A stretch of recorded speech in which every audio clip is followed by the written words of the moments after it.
Well, good morning and good evening, everyone. Today we're going to be discussing whether now is the time to be looking to buy a property in London. I'm here as the host today, Madelyn Byrne, with my business partner, Suzanne Millar. A little bit of background about myself.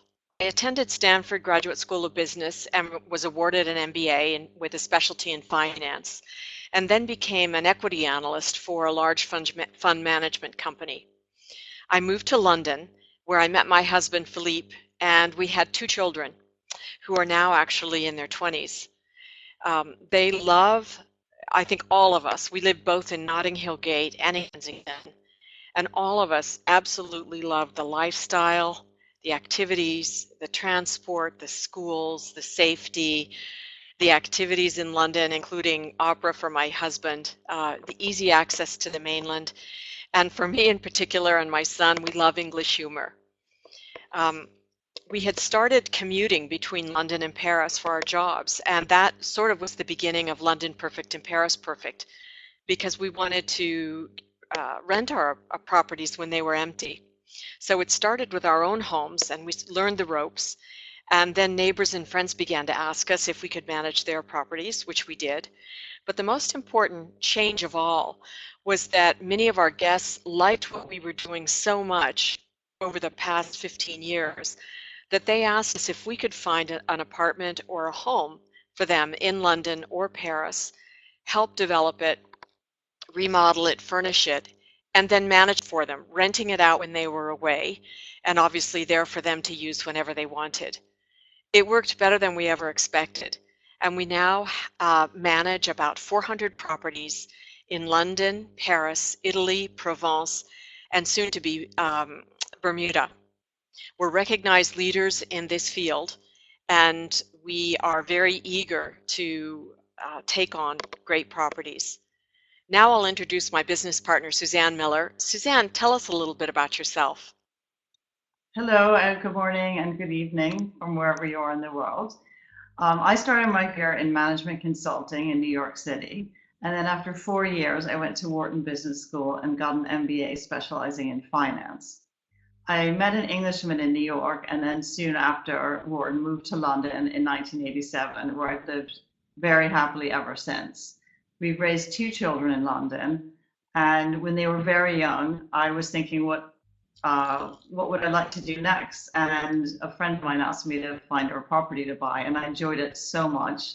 And it was always my hobby to look at properties and look at property magazines. I couldn't go by an estate agent window without looking in and stopping. So I decided to then have a full-time career in property search and joined a relocation company that specialized in executives moving, or mostly from America, but from all over the world. And I had 4 very intensive years there where I had 1 or 2 clients a week that I had to house.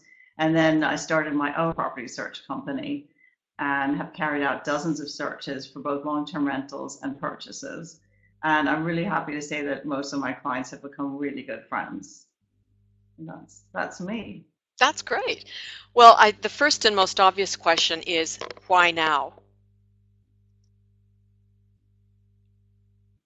Okay. Well, there are a few factors. Suddenly the the UK property prices are down due to 3 main factors. One is the Brexit vote in June 2016.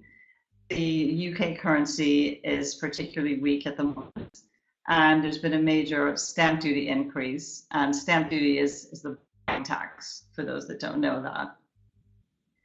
Today, the prime central property prices are on average 17.6% below the 2014 peak. That's just the average, but in the best locations, there's a considerable variation at individual property levels. For instance, this chart shows that in the best 10% of properties, they fell, I don't know if you can see the arrow, only a little more than 1%, and in the worst properties fell over 30%. And this is why it's so important to buy a quality property in a quality location. That's really what this boils down to. Then the stamp duty, which is a one-off buying tax, you have to pay it when you purchase the property. It's in a like a slab sort of format. So for each level of price, you pay a slightly higher percentage. And this is a lot of information here. So at the end, we're very happy to send the slides to anyone that's interested, and then you can, and also to email me or call me. I'll explain all of this in more detail. But the effective rate is anywhere from about 5% up to as high as 15% one-off buying tax. However, the annual property tax is extremely low in London. For instance, in Kensington and Chelsea and Westminster, the two areas that we do the most work in, it's only £2,246 a year at the most. That's the highest bracket. And Westminster, £1,421 a year property tax. So this is very low.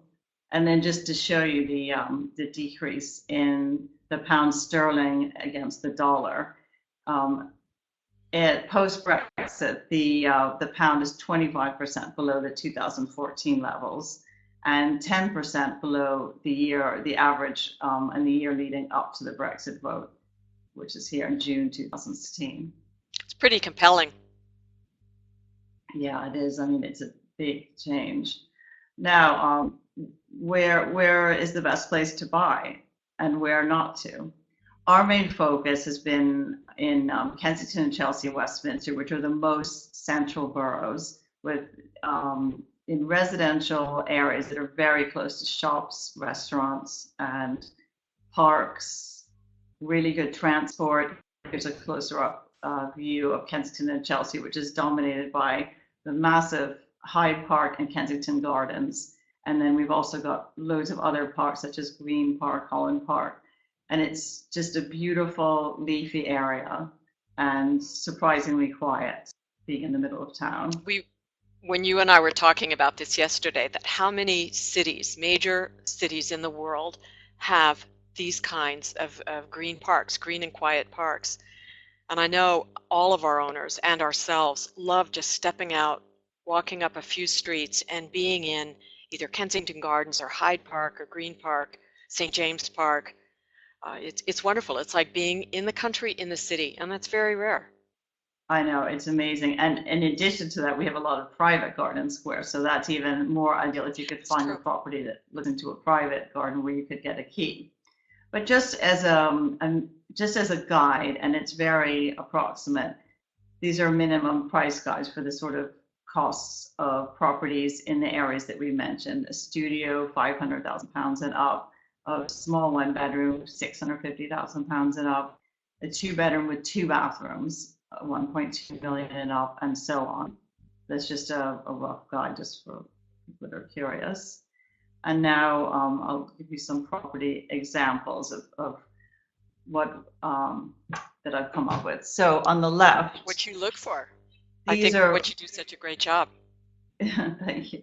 On the left, this is a very good property, but it was, when it went on the market, it was very overpriced for 2.95 million, which was way too high.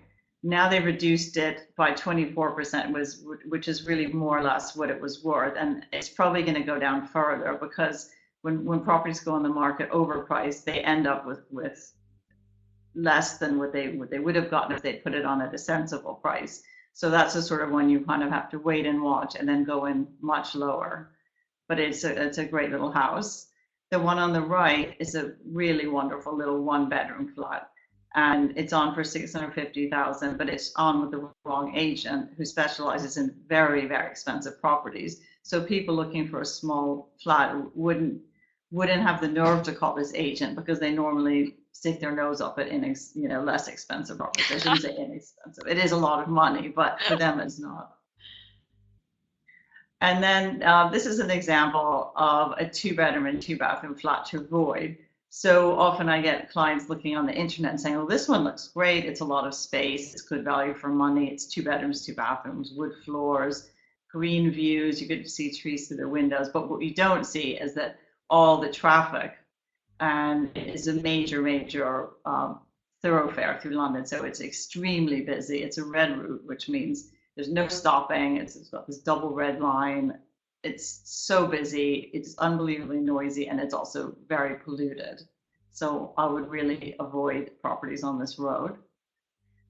Whereas this one Suzanne, is, just a yeah, question. You were telling me about a client that you had recently who he had engaged you not to do the whole search, but he had already started and thought he'd identified a property which he was getting ready to move forward on. I thought that was an interesting story, which really says a lot about your skills.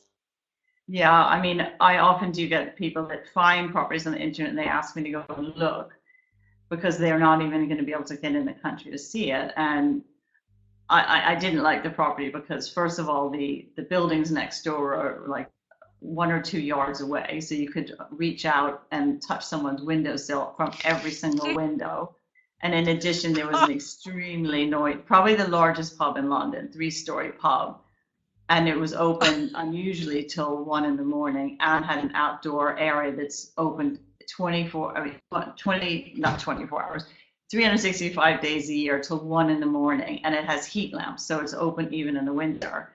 And I filmed it at night. And in addition, the entrance was through a very dark alley, and he had a daughter. So I said, I wouldn't let my daughter live there. And he was about to buy this flat. So but going back to this, this is a great 2 bedroom, 2 bathroom flat, the same price as the last one that looked like it was such good value. It is a little bit smaller, but it's on a very quiet street, a leafy street with no traffic, seconds from Notting Hill Gate. It's really, really well located. And I would go for something a little bit smaller that still provides 2 bedrooms, 2 bathrooms. And this is a new development to avoid, and it's typical of a lot of the new developments that are cropping up in London, which are really in very marginal areas. They market themselves. For instance, this one is marketed as prime Kensington, but it's really not prime Kensington at all. It's on a very busy road, and it's right on the border with Hammersmith, which is it's an okay area, but it's not Kensington. It's not near any good shops or restaurants, and it's not near the transport as well. And then it's just a huge development with no character, no soul. None of the rooms have a decent view. The only ones are that look like they have a decent view of trees. It's actually on a really busy road there. So I would really avoid that. Whereas this is a great new development right in the heart of South Kensington. And it's a very small development. It's one very large Victorian building, and it was converted beautifully into only 11 flats. Loads of character. They kept all the original features. And that's the sort of development I like. There are, so if you do want a new development, it's much better to buy in the right sort of development. Now here's a Muse house to avoid. It appears to be in fairly good condition. It's even got a little terrace. It is a pretty little house, and it also appears to be good value. However, it's on a working Muse, so there's several very noisy businesses on the street, such as a car rental company and a car servicing garage. So there are constantly cars parked, double parked, engines revving.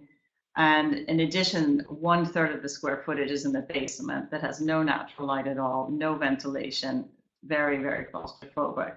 As a result, it's been on the market for a few years. And finally, here is a great Muse house with potential. It's in a prime South Kensington location, very, very quiet street. It's on over only 2 floors with really great light. It has a small garden, which you could see in the photo on the right. It started on the market way too high at over 4 million, and it's been reduced several times. It's now on at 2.95 with 1,800 square feet. It's in great condition, and the price is even still negotiable because now they're really desperate and they need to sell. And a new owner could even, if they really want to, they could add a basement. They would need to get planning permission, but it's almost always granted, and increase the size to 2,500 square feet. So that's it for me. And over to you, Maddie. Let me just get your Okay. slides up. Switch. Thank you. So I used to think that I was the best property finder in London, in the world, until I met Suzanne, and we've been working together for a long time. Our kids sort of grew up together in different schools, hers completely English and mine sort of French and American system. But my hat's off to Suzanne. She can find properties I never even heard about from either agents that are not well known, mispriced properties, ones where the agents don't care anymore and aren't advertising it. She's there, she's on it. And what our owners tell us, the buyers, is that we generally save more than the cost of search or consulting, multiples more, in just being able to find that right property, helping to remodel it or improve it, and then eventually, if interested, renting it short term. So this is my part of the presentation, and I'm going to be talking about why buy in London. Main reasons are it's a very rewarding lifestyle, undeniably fantastic city. It can serve goals. Many of our buyers would like to have their children attend schools, universities in London, and would like to have a pied-à-terre themselves. And they are definitely interested in finding out if they can generate a return. Importantly, they want to live in the property when they're ready to. So it's a long-term rental doesn't make sense. It really would need to be short-term. So what makes a premium short-term rental? Exactly the same things that Suzanne was talking about in purchasing. Popular neighborhoods, and what we say on our website is quote unquote museums, monuments, and shopping. That's what you want to look for. Size, larger is better. And I think both Suzanne and I have a personal love for muse houses because you get the size, you can get 2 or 3 bedrooms. Yes, they cost a little more, but in the long run, they're much better value, in my view, for several reasons. One is you do not have communal charges. You don't have a concierge. You don't have the communal ground rents that you have in most flats. Two is you can pretty much do with it as you like. A man's home is his castle, and that's England. Um, Next thing is, and larger in terms of rentals is better because there's a lot of competition in terms of short-term rentals for studios and 1 bedrooms, but much less for 2 bedrooms plus. Next, you want to be close to transport. And finally, talk about unique features. Who are we? We're a leader in luxury rentals for over 20 years. As founders, we had very accomplished careers ourselves. I think one of the strongest points about London Perfect, Paris Perfect, and our parent company, Perfect Experiences, we have truly an excellent team. For owners, it's easy to be part of, to join us in terms of renting, and we offer for owners peace of mind, both for rentals and for guests. Scrolling down. Short-term rental rules. This is important for you to know about. London allows 90 days short-term rentals per year. That can be anything from a few nights to a week to a month. So you're allowed 90 days a year. But as Suzanne does such a good job, many buildings who had the unfortunate experience of having other agencies rent apartments have gotten cautious and are now restricting some of the rules. So definitely check the building rules. Suzanne, you can speak a little bit more about that. Yeah, I mean, I think there's been a huge influx of Airbnb, people renting on Airbnb, and they tend to rent to young. They overcrowd the flat, so they get like 4 young people, maybe in a 1 bedroom. They make a lot of noise, a lot of mess. They're very inconsiderate. You know, they're running up and down the hallway, dragging suitcases, smoking in the common parts, and then having parties. Whereas the guests from London Perfect are very well dressed, respectful, responsible people that probably have very, very nice homes themselves. And I've met some of them, and they're the sort of people I'd want in my house. Oh, thank you. So who we are not. I thought it would be useful in this presentation to show you what we do not do. We do not do low-end rentals. And this is a perfect slide because it actually is also a transformation story that the owner had approached us, had been with another agency. This is how the apartment was prepared and presented when someone walked in the door. This is not us. We never take on properties like this. But we were willing to work with the owner because it was a wonderful location and the bones of the property were wonderful. So here's what we did.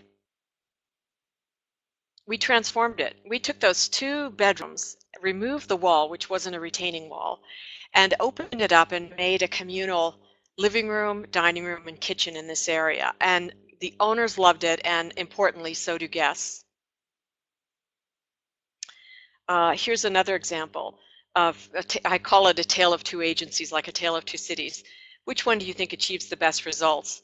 This is in fact another property that we had taken over from another agency, and we said, look, you know, here are some simple, not too expensive, but classy things you can do. And so we transformed this really tired dining area actually into a new master bedroom. Again, it's proved a very popular rental. When the owners aren't staying there, the occupancy is extremely high, and that's how we work. Similarly, we didn't think of good ideas. So this is one where we transformed a kitchen into an ensuite bathroom, and because we were able to put the kitchen into the living room. One small tip for you viewers, and thank you for attending, is watch out for the color blue. For some reason, we've ended up with the color blue in a number of properties, and these 3 are all actually separate properties, but you wouldn't know it. So yeah, just be careful about that. And sort of on that note, here we have a property that was actually painted all blue. It was a studio, and we figured out a way with the owners to turn the studio into a master bedroom. And it's proved not only a favorite for the owners, but also a very high rental prices and high occupancy when the owners are away. This is part of that transformation where the living room was painted blue with masks on the wall, and we sort of re-envisioned the whole thing and put in a beautiful kitchen on the right, living area on the left, big chandeliers. They're just, we love this. I mean, we're totally passionate about this kind of build. Here now is the completed project. It doesn't have to cost the earth. And again, this is where we consult with owners on how, once they've purchased a property, to furnish it in a classy but not overpriced way. And so here's the before and here's the after. You can see we actually put in a decorative fireplace to give a central point of focus. It's the little touches like that that make a difference. And here's the forward part of the flat where we include everything that's needed, including a large screen TV, lovely views outside. And you may have seen that I mentioned look for unique features. This is a hidden unique feature. The owners didn't even realize the potential until we got our hands on it. And this is the before and after, and you can see the transformation. We painted it with really lovely taupe colored outdoor paint, put in a whole new bistro set from France, put in really beautiful hedging, and the owners didn't even recognize it when they came. They were based in Hong Kong and couldn't believe it when they stepped in the door. This is, again, how we help to design, but also how we manage an apartment, both for the owners and rentals. We only use luxury 350 and 400 thread count sheets, 850 GSM towels, and we upkeep properties perfectly. And that's what gives us, why do we do it? It isn't just for the owner, it's for ourselves, because it gives us a reputation that's invincible as a luxury vacation rental agency. Here's another bedroom that we transformed using blues, but pale blues and almost gray. Same thing. And just who are we? We're a recognized leader in luxury vacation rentals. These are just some of the publications we mentioned in recently. Finally, the question has been asked already from people, why work with us? I hope this came across in the presentation, but we're experienced, passionate, and trustworthy. We have reliable contractors and designers. We're a leader in vacation rentals. We have extremely considerate guests and the best management. Okay. With So, that, I just wanted to say you're welcome to contact us at any time at info@londonperfect.com. And here's our toll-free number, and they will put you through to us. So Suzanne, do you want to thank you, handle Matt. questions? Yep. If anyone has any questions, please do write them in. But have you received any? I think you received one, Madelyn. Yes. I've received 4 or 5. The first is for you, Suzanne. What do you think of some of the newer developments south of the river, such as Nine Elms Well, Nine Elms and some of is the other really big ones? similar to the one I pointed out before, where it's absolutely massive and soulless, and you pay a premium for a new development of around 20%, and then it's just a unit, so it's nothing special, no character. So the price will always be on kind of a fixed price per square foot based on what others go for. You know, you very little chance to make money on it, and it's not really near anything. You have to get on the tube to go anywhere. I mean, I personally Yes. really, really do Yes. not like these huge developments. Yeah. And in a similar vein, what about Mayfair? That people asked about Mayfair. Well, I mean, it's one of the it's probably the most expensive area in London on the price per square foot. It's where a lot of the hedge funds are based. There are some very good restaurants, but it is very, very quiet at night. It does close down, you know, people leave work and it kind of shuts down. So I've heard from a lot of people that have lived there that they just find it a bit too quiet at night, not in a good way. But it is very nice, and I just don't know how well it would do. It's not a family area at all either. So if you have children, but I mean, how does it do for vacation rentals? Do you get any requests for it, Madeline? A good question. We do. People hear about Mayfair a lot, and it's popular, so not a problem at all to rent it and to appeal to potential renters. But as you say, for yourselves and for your families, it's a lot more fun to be in a lively neighborhood in the evenings when there are loads of brasseries and cafes and shopping. So to consider. And It's what worth about areas that considering. such a shortage? Yeah, I mean, Mayfair's definitely going back. So it's worth considering, especially if you don't have a family and if you really like the area, but you have to be prepared to pay up because it is, if you remember the Monopoly board, Yes. Mayfair is the most expensive property, and that's for a reason. Yeah, that's right. I forgot. Oh, we should have put Yeah, that on our slides. yeah, Mayfair and That's Park absolutely right. So Lane. the returns So, aren't you quite the same.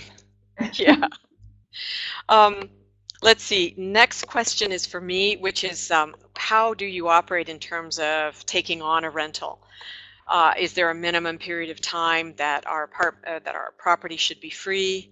How many guests, owners, etc. And then so the first answer is we basically ask for a minimum of 3 months a year in terms of availability to be able to rent it. And that's basically because the investment to help stage it, design it, furnish it properly for rentals, write about it and advertise it, we need that in order to cover our investment cost. And the second question is minimum stays. It depends on the owner. We generally try and have 7-night minimum stays, but increasingly Americans who are the primary clients don't have such long vacations. So it's fallen a bit to 5 nights. So that's that. The next question I had, it was the same question. Can you tell us a little bit about your guests? What is their profile? And I think Suzanne touched on it, but I just happened to have prepared that. 80% of our guests are American, and the rest range between expats, um, Australians, Canadians, and Asians. They have, I think, Americans first because this is where the business started, vacation rentals, but it's now expanding throughout the world. Who are they? They're successful professionals aged 40 to 70. They own fine homes, and that means generally they're very considerate. Their age also, in a way, guarantees good clients because there's no wild parties like you hear about on Airbnb.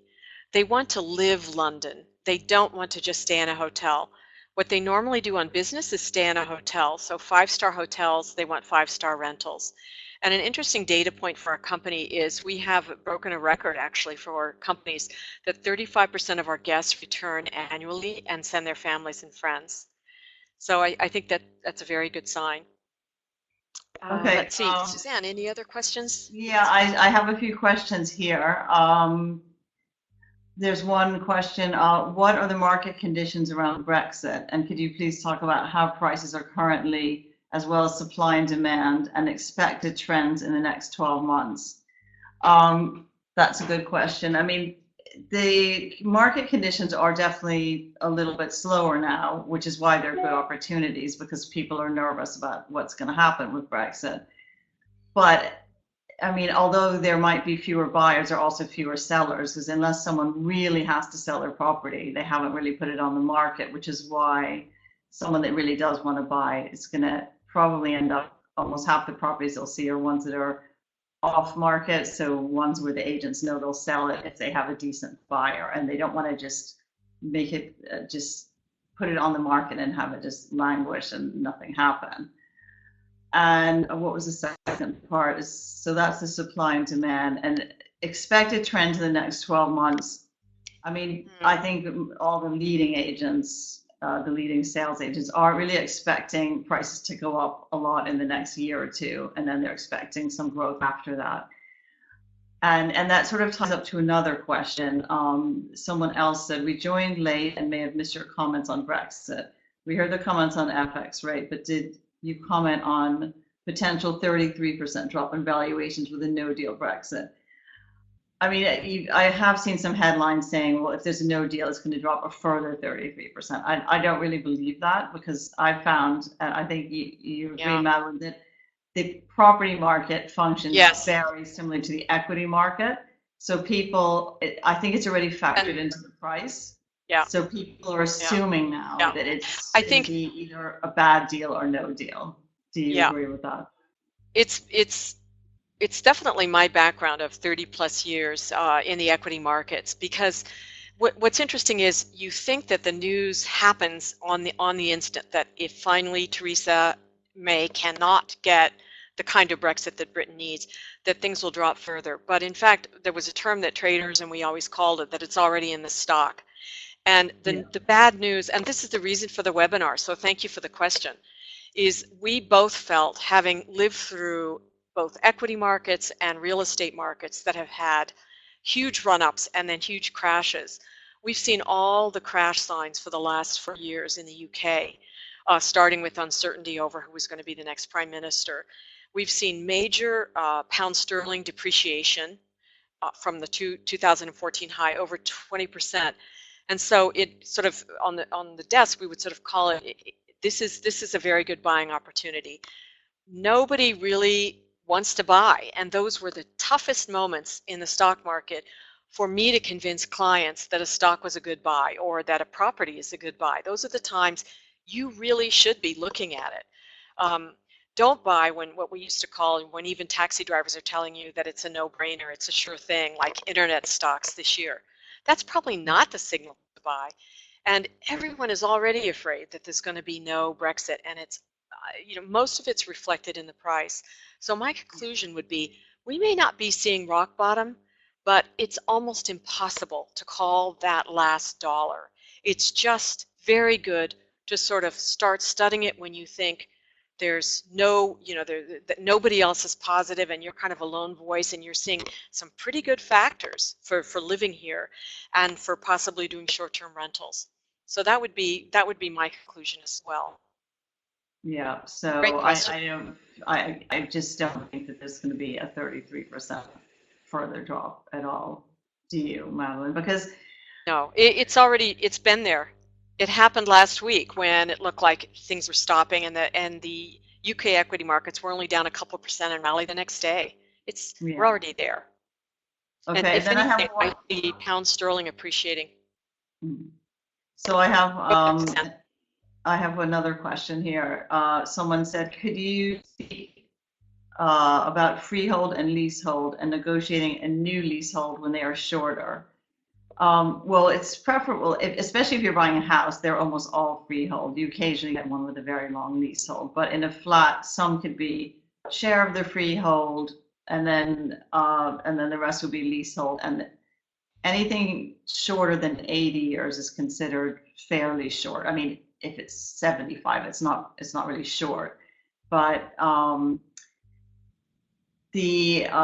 once you're there, the government's going to be changing the rules. But now, once you own a flat for 2 years, you're allowed to extend the lease. However, when you're buying a shorter leasehold, the seller will be able to give notice to, if they've been there more than 2 years, which in most cases they are selling, they'll be able to give notice to the freeholder that they want to buy the lease. So you'll be able to take on that right. You won't have to wait 2 years.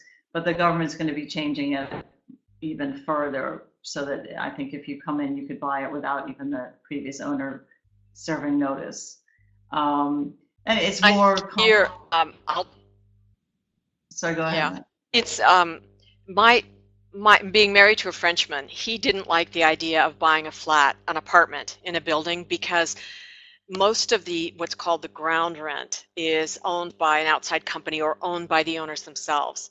But at the time, it was mostly owned by other companies, and Philippe wanted a man's home as his castle, which is why personally we prefer muse houses or independent houses because you almost always own then the ground it's sitting on.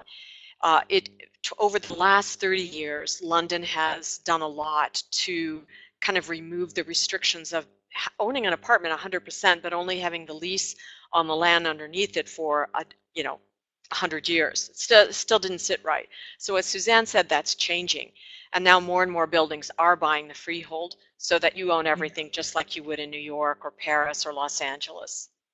Yeah, and every building's run differently. So there are plenty of buildings that are, I mean, I have a really good client that's been in a building for quite a long time, and she's extended her lease from about 68 years to about 120 or some odd.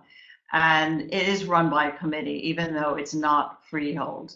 And they do have, I mean, now I think there's more rights to the leaseholders. I mean, they can't really be raked over Mhm. the coals anymore by the freeholder. Yes. So, The largest The largest leaseholders in the world were Westminster, that family, the Duke of Westminster, yeah, Westminster, yeah, and that's who got the most. They're I think one of the wealthiest families in the UK, and they own most of Mayfair and Belgravia. So that's where it all began. And now, even for them who held out the longest in not wanting to sell off the land, even there you're able to extend your lease or buy the freehold. So much better news. I think okay. we're ready to wrap up. Please feel free. Suzanne and I are both available to answer questions. Please email us at info@londonperfect.com. You can see it on the slide, or call our toll-free reservations number, and one of our team will be happy to have us call you back. But as Suzanne and I both say, no question's a dumb question. It's complicated. Hopefully you've seen that having a trusted person to help you through the process is a huge plus, and we hope to be in contact with you. Thank you so much. Thank you. Bye. Bye.